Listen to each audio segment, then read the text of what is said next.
Արտաքին հարաբերությունների մշտական հանձնաժողովի նախագահի պաշտոնում քաղաքացիական պայմանագիր խմբակցությունն առաջադրել է Սարգիս Խանդանյանի թեկնածությունը։ Իր ելույթում Խանդանյանը վերահաստատել է, որ գործունեության ընթացքում առաջնորդվելու է Հայաստանի պետական շահերի, անկախության եւ ինքնիշխանության պաշտպանության սկզբունքներով։ Խանդանյանն անդրադարձել է նաեւ Ադրբեջանում պահվող հայգերիների եւ այլ անձանց ազատ արձակման հարցին, այն համարելով իր խորհրդարանական գործունեության ամենակարևոր ուղղություններից մեկը։ Արդյունքն այն է, որ Ներշին 5 տարիներին 200-ից ավելի գերիներ ազատ են արձակվել եւ մենք շարունակելու ենք աշխատանքը եւ այո լուր աշխատանքը այդ հարցը կարգավորելու ուղղությամբ։ Խորհրդարանում քննարկվել է նաև տնտեսական հարցերի մշտական հանձնաժողովի նախագահի պաշտոնում Բաբկեն Թունյանի թեկնածությունը։ Թունյանն առաջարկել է ազգային ժողովում ստեղծել բիզնեսի խնդիրներին արձագանքող հատուկ խումբ, նրա խոսքով խորհրդարանը պետք է ընդլայնի իր վերլուծական կարողությունները։ Թունյանն առաջարկել է ազգային ժողովի բյուջեի շրջանակում ստեղծել առանձին ֆոնդ, որի միջոցները կուղղվեն տնտեսական հետազոտություններին։ Իրեն ազատական համարող քաղաքական ուժի ներկայացուցիչը առաջ է տանում նվազագույն աշխատավարձի թեզը, որտեղ նվազագույն աշխատավարձ սահմանելը ուղիղ միջամտություն է բիզնեսին։ Այսինքն դա նշանակում է, որ դու բիզնեսին ստիպում ես որոշակի մակարդակից ներքև աշխատավարձ չվճարել։ Ու եթե այնպես է, որ օբյեկտիվորեն շուկայում այդ աշխատավարձերը ավելի ցածր են, ու դու ստիպում ես իրեն բարձր վճարել, այդ բերում է շատ վատ հետևանքների։ Այդ բերում է աշխատատեղերի չգրանցման, ստվերի, գործազրկության, իսկ եթե օբյեկտիվորեն շուկայում աշխատավարձերը ավելի բարձր են, քան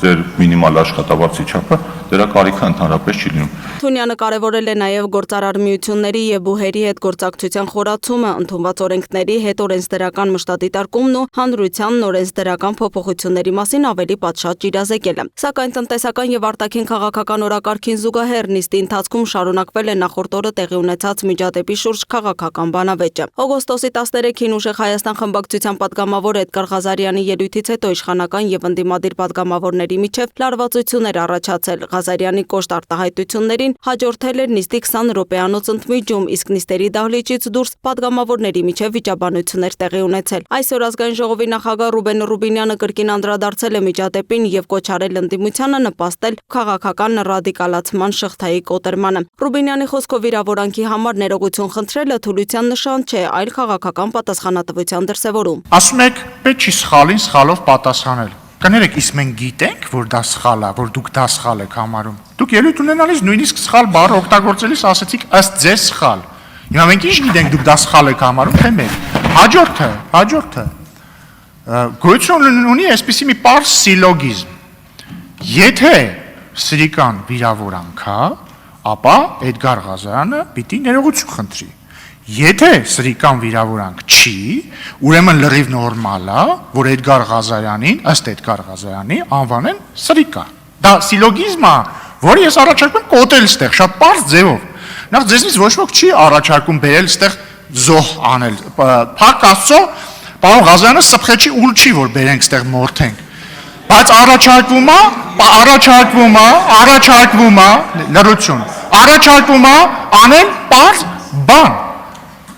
Հնչելա վիրավորանք, թող ներողություն խնդրի վիրավորանքի համար։ Նա ընդգծել է, որ խորհրդարանը չպետք է վերածվի փոխադարձ ատելության հարթակի։ Միաժամանակ Ռուբինյանը հայտարարել է, որ քաղաքացիական պայմանագիր խմբակցությունը չունի որոշում ընդդիմության կողմից առաջադրված հանձնաժողովների նախագահների թեկնածություններին ավտոմատ կերպով դեմ քվեարկելու մասին։ Նա նաև օրինակ է բերել ազգային ժողովի նախագահ Արամ Վարդևանյանի ընտրությունը, նշելով, որ թեև Վարդևանյանն իր երազանքների ԱԺ փոխնախագահը չէ, ինքը կողմ է քվեարկել նրա ընտրությանը, քանի որ այդ պաշտոնը նախատեսված է ընդդիմության համար։ Միջադեպի վերաբերյալ սակայն իշխանական падգամավորների քննադատությունները շարունակվել են։ Տարոն Չախոյանը ընդդիմությանը մեղադրել է այն բանում, որ Էդգար Ղազարյանի պահվածքից հետո վերջինս ներողություն չի խնդրել։ Նա կոշտ ձևակերպումներ է հնչեցրել ինչպես Ղազարյանի երեկվա ելույթի, այնպես էլ ընդդիմադիր խմբակցությունների հասցեին։ Ձեզ ինչ է թվում, ժողովուրդ, որ այդ անձին տարը այն անկյունը նստացրել եք մեր աշկից հեռու, դա նշանակում է վсё, անցավ գնաց, վերջացավ այս ամեն ինչը։ Մոռացվելու է այս ամեն ինչը։ Գոնե հասկանում գիտակցում եք, որ կարմիր գծեր կան, որոնց սահմանները հատել եք դուք։ Ու այդ հետդարձի ճանապարհն եք դուք ձեր համար արդեն այրել, այդ կամուրջները հետդարձի արդեն այրել եք, որովհետև ձեր ձեռքերը փռել եք մի հատ սրիկայի վրա։ ով կամենում է հայ զինվորի մահը։ Վահագն Ալեքսանյանն էլ հայտարարել է, որ ընդդիմությունը պետք է ներողություն խնդրի Ղազարյանին խորհրդարան բերելու համար, նրան մեղադրելով տարբեր քաղաքական ուժերի ներկայացուցիչների ընտանիքի անդամներին թիրախավորելու մեջ։ Հարգելի գործընկերներ, հայ զինվորների մահը կամեցող սրիկա, պարոն Վարդևանյան, դուք լրիվ արդարացնում եք ձեր հեղինակությունը որպես այդպիսին։ Քիչ էր մնում մեզ մեղավոր հանեիք, որ բերել ձեր ցուցակում մարդ եք ներգրավել։ Չէ, դուք հարգելի գործընկերներ, դուք ձեր ցուցակում մարդ եք ներգրավել,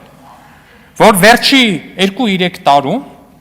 ընդ որում իդեպ շեշտեմ ոչ միայն մեր խմբակցության, էլի Հայաստան խմբակցության էլ տենց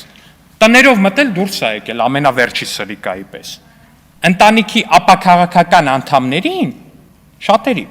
այս խմբակցությունից ապաքաղաքական քաղաքականության հետ ոչ մի կապ չունեցող անդամներին անձնապես վիրավորել է։ Ի պատասխան ընդդիմադիրների դիրքորոշումը մնացել է անփոփոխ։ Էդգար Ղազարյանը ներողություն չի խնդրել, նշելով, որ ազգային ժողովի կանոնակարգը պատգամավորների միջև նման ձևաչափով քննարկում չի նախատեսում։ Ռուբինյանը եւս մեկ անգամ դիմել է Ղազարյանին եւ Ուժեղ Հայաստան խմբակցության ղեկավար Նարեկ Կարապետյանին, պարզելու թե արդյոք նրանք պատրաստվում են անդրադառնալ նախորդ օրվա միջադեպին։ Բացասական պատասխան ստանալուց հետո ազգային ժողովի նախագահը հայտարարել է, որ ընդդիմությունն է ընտրել այդ ճանապարհը։ Թե արդյոք կողմերին կհաջողվի վերադառնալ քաղաքական բանավեճի ավելի կառուցողական ձևաչափի, դեռևս պարզ չէ։ Սակայն ակնհայտ է, որ վերջին օրերի միջադեպը շարունակել է մնալ խորհրդարանի օրակարգի ամենաքննարկվող թեմաներից մեկը։ Լուսինե Գրիգորյան, Տիգրան Ղազարյան, Free News, Ազատ լուրեր։